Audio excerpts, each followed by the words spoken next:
Bonjour à tous, je m'appelle Tristan Venot. Et je suis Ariel Zampana.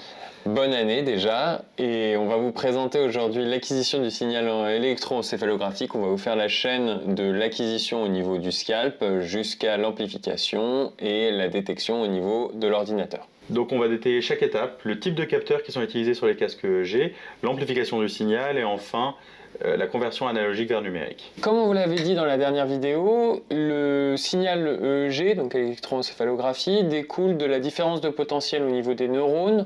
Et comme on est à la surface du scalp, on va avoir une information de très faible intensité et très bruitée. De l'ordre du microvolt à peu près. On vous l'avait dit aussi dans une précédente vidéo, il y a différents types de capteurs pour l'électroencéphalographie, donc on va les lister assez rapidement. Il va y avoir à gel, donc c'est des électrodes en argent avec une solution qui est saline pour le transfert des ions, et l'impédance est assez faible, de l'ordre de quelques kiloohms. On va avoir dans un deuxième temps les solutions salines mais liquides, complètes, donc ça va être au gros de l'eau salée qui est mise sur des éponges, toujours en lien avec des électrodes en argent, et là l'impédance va être entre 20 à 100 kiloohms. Enfin, on va avoir les électrodes dites sèches, qui sont en fait des électrodes en plastique ou en caoutchouc recouverts d'une solution à argent, aussi qui permettent un transfert des ions, mais là l'impédance est souvent au-dessus de 100 kiloohms, donc le signal est extrêmement bruité. Sachant que plus l'impédance est basse, meilleure sera l'acquisition du signal. Une chose qu'on ne vous avait pas présentée dans les précédentes vidéos, c'est comment ces électrodes sont placées sur le scalp. Et là pour le coup Tristan, tu t'y connais peut-être un peu mieux. Ces électrodes, effectivement, vont devoir être placées par rapport aux différentes régions cérébrales qui sont intéressantes. Cortex moteur, cortex frontal, cortex pariétal. Un peu à la manière d'une carte. Elles vont devoir respecter une certaine norme qui va être définie internationalement pour qu'en fait tous les protocoles puissent être acquis sur la même base. On saura toujours que telle électrode doit acquérir tel endroit de la surface du crâne. Les critères sont assez précis de régions cérébrales correspondantes, mais finalement quand on place un bonnet sur la tête ou qu'on place, par exemple si tu le mets sur ta tête, le casque, en fait les morphologies sont quand même très différentes. Donc là où le frontal pour certains va être plutôt placé vers l'avant, il va plutôt être placé vers l'arrière pour des petites têtes. Donc il va y avoir cette problématique où oui c'est précis sur le papier, mais il y a une certaine latitude qui est donnée à l'acquisition. Mais du coup, il existe des moyens d'être hyper précis quand on place des électrodes? Et là, alors c'est là où tu avais ton expertise sur l'IRM, donc tu pourrais en parler. On va essayer de reconstruire la position des zones cérébrales par rapport à l'IRM, et après essayer de projeter ces régions vers les électrodes. D'accord.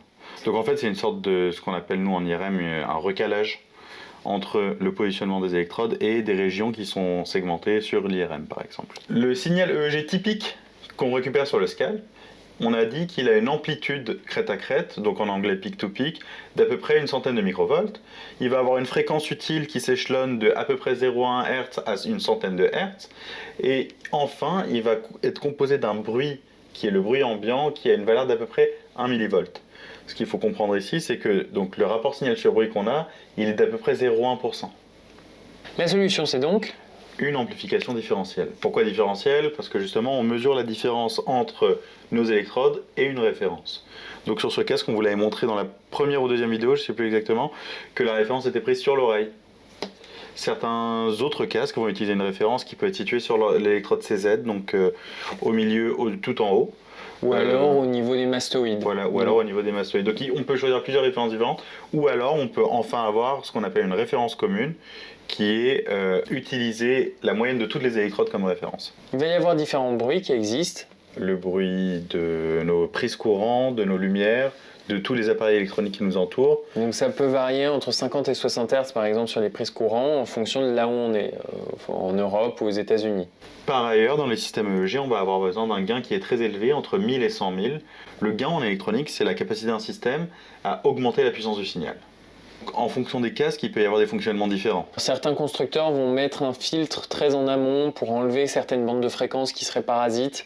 La plupart du temps, dans les signaux qu'on obtient en recherche, on essaye de ne pas y toucher du tout pour pouvoir avoir la meilleure donnée d'entrée. Donc ce qu'il faut savoir, c'est que ce traitement dont Tristan vous parle, il est réalisé dans le monde analogique. Donc lorsqu'on travaille sur des ordinateurs, on a des 0 et des 1, on a ce qu'on appelle un signal qui est discret. Or, le signal qu'on acquiert ici avec nos casques EEG, ils sont continus. Ils sont ce qu'on appelle analogiques. Ce signal continu, pour qu'il devienne lisible par l'ordinateur, il faut qu'il soit discrétisé. Et il doit être discrétisé à des intervalles de temps réguliers. Ça, c'est ce qu'on appelle la fréquence d'échantillonnage. La fréquence d'échantillonnage est une valeur qui est très importante en acquisition de signal et surtout en conversion de signal analogique vers numérique, parce qu'il détermine quelle bande de fréquence on peut acquérir. Cette fréquence, elle n'est pas importante pour les basses fréquences, parce que évoluant lentement, il est très facile d'obtenir ces variations du signal en échantillonnant très peu le signal. Par contre, lorsqu'on se rapproche des fréquences gamma, enfin des ondes gamma qu'il peut y avoir dans le cerveau, donc qui sont de très haute fréquence, on est sur quel ordre d'intensité? On est censé être de l'ordre de 100 Hz, mais on sait qu'il y a parfois des ondes cérébrales qui sont encore plus hautes. Donc sur une onde gamma qui est à peu près sur du 200 Hz, on aurait besoin d'une fréquence d'échantillonnage pour respecter le critère de Shannon qui serait d'à peu près 400. Ouais. Donc, pour être vraiment précis, on va essayer d'avoir du 500 Hz en fréquence d'échantillonnage. Et c'est pour ça que la plupart des casques vraiment sérieux sont entre 500 voire 1000 Hz en fréquence d'échantillonnage plutôt qu'un 250. En fait, donc à partir du moment où il y a eu cette conversion analogique numérique, il va falloir un flux pour aller vers l'ordinateur. Donc là, après, ça va dépendre de où on est dans la pièce.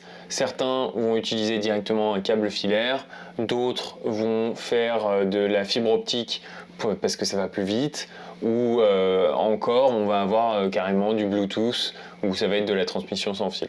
C'est à ce moment-là qu'on va utiliser divers logiciels pour le traiter, le visualiser, synchroniser des stimuli qui pourraient être externes aussi, synchroniser d'autres appareils comme des capteurs cardiaques, des capteurs de sudation, ou eye tracker, et enfin traiter cette information, la transformer, et c'est sur l'ordinateur qu'on va obtenir réellement l'interface cerveau-machine. Pour récapituler, on a vu que le signal qui sortait de notre scalp devait être enregistré par différents types de capteurs, que ces capteurs produisaient un signal qui était très faible et qui avait besoin d'être amplifié, nettoyé. Ce signal est analogique par nature, il a besoin d'être converti en signal numérique qui est lisible par nos ordinateurs. Et une fois sur nos ordinateurs, on a besoin de plein d'outils logiciels différents pour le traiter et l'interpréter. Et faire de la classification qui va donner lieu à l'interface cerveau-machine. Merci d'avoir regardé cette vidéo. On continue de construire ce projet des interfaces cerveau-machine, de vous les expliquer dans les détails. C'est un plaisir de pouvoir créer des nouveaux contenus à chaque fois. Pour la prochaine vidéo, on va vous expliquer quels sont les différents types de signaux caractéristiques qu'on peut observer avec le EEG. Et ces signaux sont des réponses typiquement à des stimuli qui peuvent être visuels, olfactifs. Ça peut aussi être de l'imagination motrice par exemple. Merci de nous avoir suivis. On espère que cette vidéo vous aura plu et que vous attendez avec impatience la suivante. Allez, vendu. Ciao.